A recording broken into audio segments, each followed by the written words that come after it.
Yeah, she's got some nice. Welcome back to the Unbearable Sports Podcast. I'm your host, Brad Barron. Make sure to like and subscribe out there on YouTube. Also, rate the show 5 stars everywhere that you get your podcast. Just search for Unbearable Sports. But gents, ladies, it is the NFL Draft, and today we are recapping the first round, day 1 for the Bears, and most importantly, breaking down day 2. Who are some of the best players available? Who are some of the surprises that are still available? And what can we expect? So, PayPal is not with me today. He is sleeping. I'm going live right after the draft. I'm tired. I'm also a little congested as well, but we got to get this stuff out. And how are you guys all feeling about what the Bears did? Because we all know who they got. It was Darnell Wright. But let's break this down first, because the first thing that we need to talk about is the trade back, right? I don't know about you all, but when I was sitting there and waiting, I'm like, okay, Jalen Carter, every single piece of hype, right, was about Jalen Carter and that the Bears loved Jalen Carter and they were going to draft Jalen Carter, defensive tackle out of Georgia. But then they traded back. And so I don't know about you all, but the question that came to my mind is, are we going to regret this trade back with Jalen Carter, right? We ended up getting a 4th round pick in 2024, right? So is this going to be something that we look back and we say, remember when we skipped out on Jalen Carter?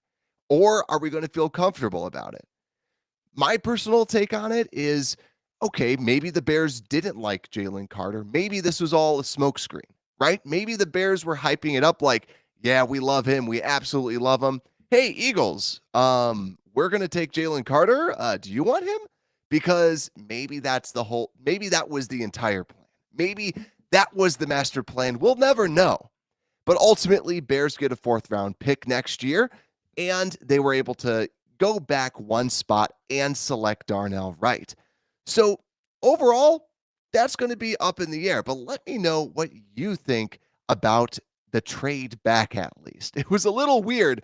I was kind of hoping that they were going a little bit farther back. But I think ultimately, when you look at how the draft panned out, I think overall it was a pretty smart decision just to get a little bit more draft capital for someone who I honestly thought the Bears were going to select no matter what. It seemed like Darnell Wright was going to be that guy. And since Paris Johnson was already selected earlier on, and even Bijan Robinson, all the rumors were that the Bears also liked Bijan, and we saw him go 1 pick before the Bears. So I think ultimately it looks good for the Bears, and they get their tackle. So let's actually talk about this tackle. So let's break down Darnell Wright, the pick that the Bears got at the 10th pick overall. Darnell Wright, what can I tell you about him? He is 6'5", 333 pounds. This guy's a mammoth, right? And the comp is kind of DJ Fluker. He's a very big right tackle that the Bears wanted and needed at the right tackle position, and the big strength is his power. We saw him dominate Will Anderson. That was kind of his statement game. The big question that I have, though, not necessarily the most nimble on his feet, but hey, if Chris Morgan really likes him, who am I to say, like, hey, what about his feet, right? The Bears brought him in. He had a personal workout with Chris Morgan, and the Bears really liked him. He, in my mind, fits more of a gap scheme, but also when you have somebody that is that large, and he also ran basically around a 5-second 40 time, I think, honestly, he can fit inside of his own scheme if needed. But at the Senior Bowl, this is really where I think that the Bears fell in love with him. Very, very impressive out there, and also more of a true right tackle than some of the other ones that play more of that left tackle overall. But also to 99.1% pass block efficiency rate, which is the 4th best in the NCAA. Also did not allow a single sack last season. But also too, I will say this about Darnell Wright, something that made people not as high on him was that he didn't really have the best production until last year. Really only 1 great year of production, but I will say got better and better and better. So I think the Bears think that the sky is the limit with Darnell Wright, and that's what they're going to really kind of stick to. But let me know what you think. How would you grade this overall and grade this selection for the Chicago Bears? Because honestly, when I'm thinking about this, when I'm looking at this, I look back to what Ryan Pohl said about the not just the best player available, but I think it's more about the entire draft. We've said on this show, I'm not high on Matt Bergeron. I'm not high on Jalen Duncan. I'm not high on any of the day two tackles. So to me, it felt like the Bears had to go tackle to really kind of solidify a true need that they needed. And there wasn't a lot of good selections out there in free agency. So really, I love the selection because you get that, right? And Renewable out here saying, yeah, right, and a fourth next year, right? That's a very good thing for the Bears too. When, hey, I guess I'll just take that extra one. I think that it is nice to have the right tackle solidified. And when you look at this offensive line, right, going left to right, Braxton Jones, then you got Tevin Jenkins, then Cody Whitehair at center. The Bears can still do something at center. We'll bring that up with the best available. But if you go over to the right, then you got Nate Davis, and now you have Darnell Wright. I think it's pretty good. I think that overall, this line is going to be good. You have good wide receivers. You have a good tight end. And then maybe you add an additional running back in the draft later on, right? But Khalil Herbert, very solid running back. I think overall, this offense looks really good. So, situation to draft the best player available in day two and truly draft the best player available because there's a lot of good free agents that you could potentially bring in on the defensive line that can fill some spots up. Maybe a little bit less at the D tackle spot, and we'll bring that up a little bit later. But I think overall, it's a good pick, right? I would give it maybe like a B plus because you did, in fact, trade back, get a little bit more draft capital, and get that player. The only reason why I'm not saying A or A minus, if PayPal was here, he would say, I'm the harsh grader. And we know that. To me, this is a good, smart pick, right? It's exactly what we needed to do. We addressed our biggest need, and we addressed a position that we couldn't afford to mess up. I've said this time and time again on this show. The Bears needed an offensive tackle because it's a very hard position to hide. Because on the defensive line, you could mask that with taking someone out, right? You can sub out some of these players. Offensive linemen, you have to play snap. So to me, I like this pick. It was a well-needed pick. And so overall, I like it. But now what, right? What else has happened throughout this draft? Some of the biggest surprises that still have yet to be drafted, I don't think that they're going to drop to the Bears. This is where that top of the round is actually a very, very good pick to have because if you have that top of the round, it makes it really, really nice. Because if we had our 32nd overall pick, we could at least if we had that top pick, we could be getting some of these players like Joey Porter Jr. dropped in the draft, right? And then you also look at Michael Mayer, a good tight end, and Brian Branch, who can play more in the slot. He's listed as a safety, but is more of a slot overall. But let's actually talk about who's probably going to be available for the Bears in their selections, right? 53, 61, and 64. First question. Do I think that the Bears are going to trade up? And do you think that the Bears are going to trade up? Because to me, that doesn't seem like the Bears. It does not seem like Ryan Poles to want to trade up for someone unless when I'm looking at this list, if Brian Branch, who yet again can play more in the slot, the guy out of Alabama, or Joey Porter Jr., press man corner out of Penn State, very physical, matches the type of football that the Bears want to play. If one of those players kind of drops, it's a high value position for the Bears. Maybe they trade up, but I'm still very unlikely that I would even think that we would trade up. I think we're going to stand pat, and if anything, trade back. So, who are some of the best people available? And let's just start out with the defensive line, right? Who could potentially drop to the Bears at the defensive line spot. So if I'm looking at defensive tackles, our boy Keanu Benton out of Wisconsin is still available. He's someone to definitely watch out for. We talked about it before. He can play every spot at the defensive front. Really, really valuable if we are able to land him. Otherwise, I like the idea of the Bears potentially adding a bigger body, like one of the big run stuffers, rather than just Andrew Billings. A big reason is because you added Green, you added Walker that can kind of sub in at 3 tech if you really need somebody in there.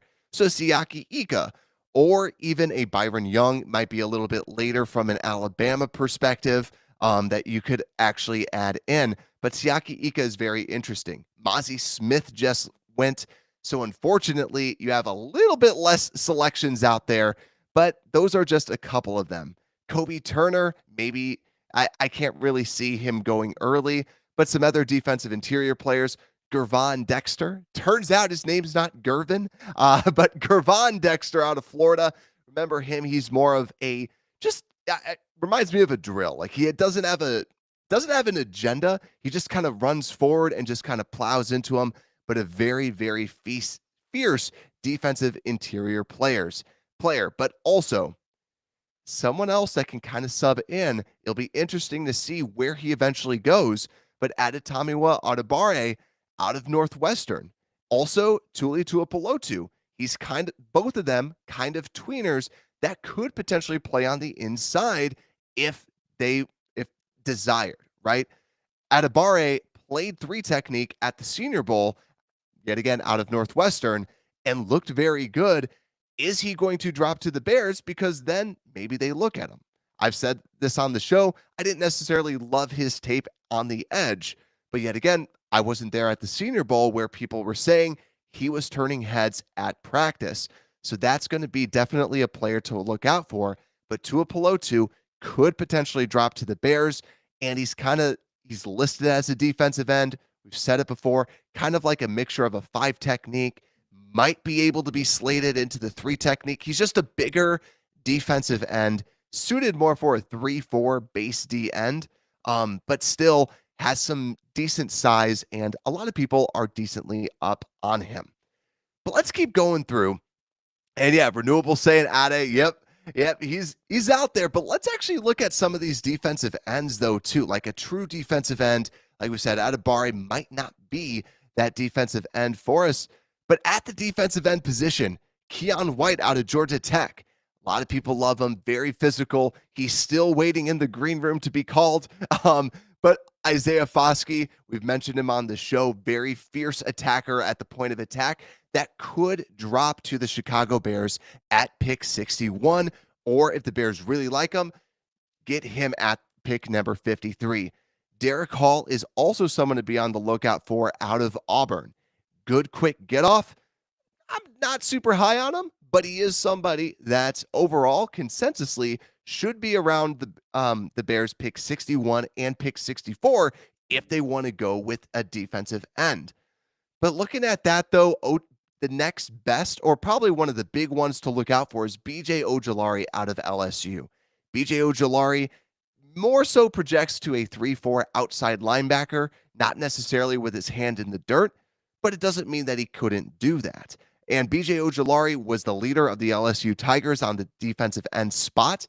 I think that he has very great get off. He's a very good pass rusher, and he could be somebody that drops down. I think that all these different people, one of them is going to be available to the Bears at one of their picks. They could jump on a good defensive end. That's where defensive tackles are a little bit more difficult. Like I said, Keanu Benton, Siaki Ika, Zach Pickens out of South Carolina. I don't like him at the very early of round 3, but Gervon Dexter, I don't necessarily love some of his tape unless the Bears think that they can coach him up. But I don't necessarily trust the defensive line coaching staff. I trust the offensive coaching staff, but not necessarily the defensive line coaching staff. But also, let me know what you think. Who do you want the most out of the second round? What position do you want the Bears to really kind of target? But let's actually look at the cornerbacks, right? Defensive line, we just went through that. Actually, I'll just switch over to the interior offensive line basically all the centers are still on the board. So I think the biggest thing is if the Bears want a center, sounds like a center will be available. Luke Whippler's still available. Joe Tippmann's still available. John Michael Schmitz out of Minnesota is still available. Steve Avila, the guard slash center out of TCU, is still available. Osiris Torrance, who's just more of a guard. Bears probably don't need that, but he is still available as well. There's a lot of centers.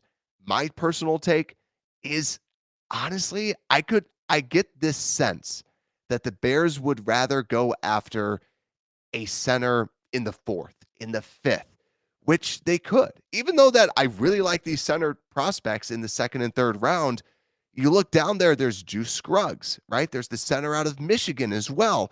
And then there's also Stromberg out of Arkansas that the Bears brought in on a visit. I think the Bears would rather go for a center maybe later on, unless one of the top ones are on the board. But this is really where the Bears can go best player available. But I want to still stick on the defense, though. Cornerbacks, right? Joey Porter's still available. Most likely not going to be there for the Bears. Cam Smith, cornerback out of South Carolina, is a wild card to drop to the Chicago Bears. He projects as more of a slot corner out of South Carolina. He's seen as the better one over Darius Rush. But also, you look at this. Cornerbacks are going to be loaded. You have Joey Porter, you have Cam Smith, you have Tyreek Stevenson, you have DJ Turner, the speedster out of Michigan, Clark Phillips, the slot corner, Keely Ringo, the big physical corner out of Georgia, Julius Brents, the tall, lanky, speedy corner out of Kansas State, and Travius Hodges-Tomlinson and Darius Rush. All these players, it's loaded at corner. If the Bears want to get a corner, I really do think that I hope that they target someone more at that 61, 64, depending on how the board goes. But corner is going to be pretty freaking loaded out here. I'll tell you that right now. Julius Brents, so renewable, saying that too. I really like what I saw out of Julius Brents. I thought that he could play well, slots very well inside of his own scheme. But when I'm just listing off all these players, you have some outside corners in Stevenson. Turner could potentially play in the slot, but Brents is an outside corner. But yeah, Phillips and Turner and also Hodges-Tomlinson could maybe be more of those slots. I definitely think that the Bears will go corner tomorrow, and it will probably be one of those players. Tyreek Stevenson's probably the player to watch because the Bears did in fact bring him in on a tour or on the top 30 visits. But let's think about this too. Let's keep on going through. I will mention this as well. Brian Branch is still available. Don't think that he would drop to the Bears, but slots in as a slot. Another position to look out for is tight end. We have 1 year left of Cole Kmet and 1 year left of Robert Tonyan. And you look at the tight ends, Michael Mayer's still available. Probably not going to be there for the Bears. Darnell Washington. Some people are super high on him. Some people aren't. He would be a great, phenomenal blocking tight end for the Bears. But then you have Sam Laporta out of Iowa. Very good yards after the catch type of a tight end. Luke Musgrave, who is at the Senior Bowl with Luke Getsy, has all the measurables at the tight end position, just not necessarily the production you're looking for. And Tyler Kraft out of South Dakota State. If the Bears really want to get a tight end, this is a good tight end class that the Bears could potentially grab. So just be on the lookout for that. But last and not least, wide receiver. Wide receiver, I think, is the last position that we really have to cover. Actually, I'll just quickly breeze through running backs.